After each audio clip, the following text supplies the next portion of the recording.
Hello guys, welcome back to my YouTube channel. दोस्तों, आज मैं आपको जीके के महत्वपूर्ण प्रश्नों के उत्तर बताऊंगा जो कंपटीशन एग्जाम में पूछे जा सकते हैं।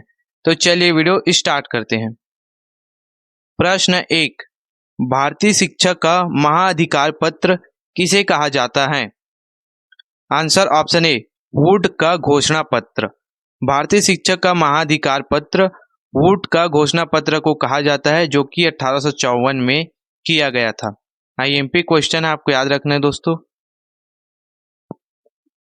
प्रश्न 2। स्वतंत्र भारत के प्रथम शिक्षा मंत्री कौन थे? Answer option C, Abul Kalam Azad. स्वतंत्र भारत के प्रथम शिक्षा मंत्री अबुल कलाम आजाद थे। प्रश्न 3। हंटर आयोग का गठन किया गया था? आंसर ऑप्शन सी, 1882 में। हंटर आयोग का गठन 1882 में किया गया था। प्रश्न 4। त्रिभाषा सूत्र की सिफारिश किस आयोग ने की थी? आंसर ऑप्शन ए, कोठारी आयोग। त्रिभाषा सूत्र की सिफारिश कोठारी आयोग ने की थी। प्रश्न 5। हंटर आयोग में मुख्यतः किस विशेष शिक्षा के संबंध में अपनी संस्तुतियां प्रस्तुत की थी? आंसर ऑप्शन बी, बालिका शिक्षा। हंटर आयोग ने मुख्यतः बालिका शिक्षा संबंधित अपनी संस्तुतियां प्रस्तुत की थी। प्रश्न 6। बुनियादी शिक्षा के लिए पहला शैक्षणिक सम्मेलन कब हुआ था? आंसर ऑप्शन बी, 1937 ई में। बुनियादी शिक्षा के लिए पहला शैक्षणिक सम्मेलन 1937 ई में हुआ था। आईएमपी क्वेश्चन है दोस्तों, आपको याद रखना है। प्रश्न 7। न्यूपा मुख्यतः किससे संबंधित है? न्यूपा का फुल फॉर्म होता है national university of educational planning and administration. Hindi में राष्ट्रीय शैक्षणिक योजना एवं प्रशासन विश्वविद्यालय। तो इसका राइट आंसर हो जाएगा आंसर ऑप्शन से, शैक्षणिक योजना से। न्यूपा का मुख्यतः संबंधित शैक्षणिक योजना से हैं। आईएमपी क्वेश्चन है दोस्तों, आपको याद रखना है। प्रश्न 8। डिजिटल इंडिया के नाम कितना बजट रखा गया है 2022 के अनुसार? Answer option A, 10,676 crore. Digital India के नाम 2022 के अनुसार 10,676 करोड़ का बजट रखा गया है। प्रश्न 9। बजट 2022 में कितने डिजिटल बैंकों की स्थापना करने का लक्ष्य रखा गया है? Answer option B, 75 bank. Budget 2022 में डिजिटल बैंकों की स्थापना 75 बैंक करने का है। प्रश्न 10। माध्यमिक स्तर के पाठ्यक्रम में कार्य अनुभव की संस्तुति की गई थी? आंसर ऑप्शन सी, मुदालियर आयोग द्वारा वर्ष 1952 में।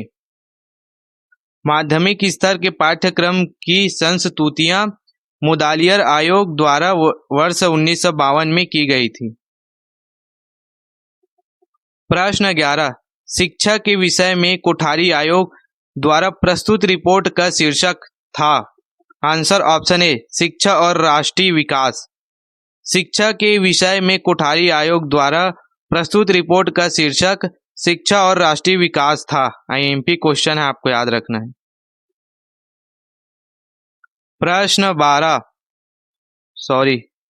प्रश्न 12। मध्याह्न भोजन का उद्देश्य संबंधित है?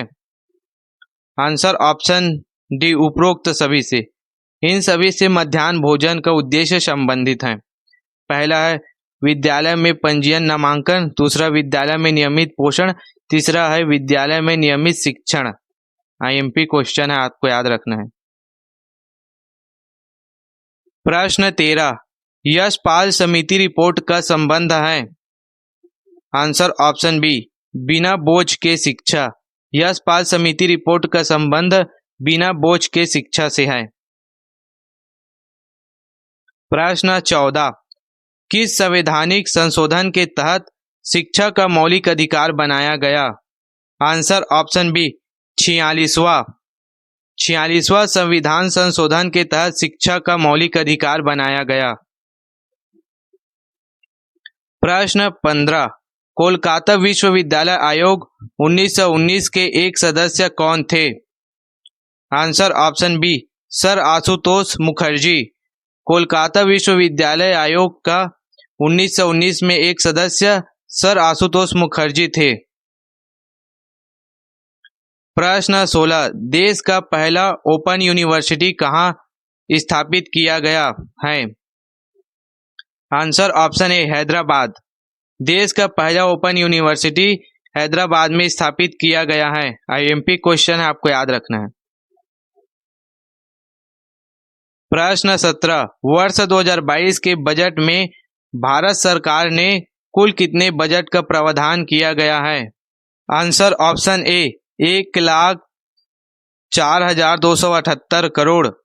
वर्ष 2022 के बजट में भारत सरकार ने कुल बजट 1,04,278 करोड़ का प्रावधान किया गया है। आईएमपी क्वेश्चन आपको याद रखना है। प्रश्न 18, राष्ट्रीय पाठ्यचर्या रूपरेखा किस वर्ष लागू किया गया? आंसर ऑप्शन सी, 2005 में। राष्ट्रीय पाठ्यचर्या रूपरेखा 2005 में लागू किया गया। प्रश्न 19, शिक्षा की सूची का विषय है? आंसर ऑप्शन सी, समवर्ती सूची का विषय। शिक्षा समवर्ती सूची का विषय है। प्रश्न 20, राष्ट्रीय साक्षरता मिशन किस वर्ष शुरू किया गया? आंसर ऑप्शन सी, 1988 में। राष्ट्रीय साक्षरता मिशन वर्ष 1988 में शुरू किया गया। आईएमपी क्वेश्चन आपको याद रखना है।